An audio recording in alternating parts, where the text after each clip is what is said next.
વડોદરાના નવાયાર્ડ સંતોકનગર નજીક safety wall તૂટી ભૂખી કાંસની 45 ફૂટ લાંબી સેફટી વોલ તૂટી ગઈ। કાંસ નજીક નજીવા વરસાદમાં જ ભૂવો પડ્યો।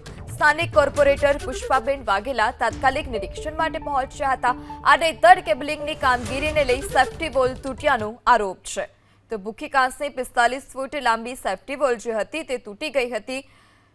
કાંસ નજીક વરસાદી ભૂવો પણ પડ્યો હતો। કોર્પોરેટર પુષ્પાબેન કે જેઓ તાત્કાલિક ઘટના સ્થળ પર પહોંચ્યા હતા। મેઇન વાત કેબલવાળાની છે। જે કેબલો મોટા નાખ્યા છે એના લીધે ડ્રિલિંગ થઈ જવાના કારણે આખી દિવાલ અહીંયા પડી છે। પાણી અને ડ્રિલિંગ આ બંનેના કારણે આખી જમીન પોચી થઈ ગઈ અને આ પડી છે। MGVCLનો પોલ જે છે અહીંયા એ નીચેથી આખો બેઝ ખસી ગયો છે। આ રિસ્કી છે। MGVCLવાળા લાઇટો બંધ કરે કે આ પોલ ખસેડશે તો તૈયારીમાં કોર્પોરેશનના અધિકારીઓ અને એમના કામ કરવાવાળા સ્ટાફ અહીંયા હાજર છે। પણ જ્યાં સુધી GEBનું સંકલન નહીં થાય ત્યાં સુધી આ કામગીરી પૂર્ણ થાય તેમ નથી।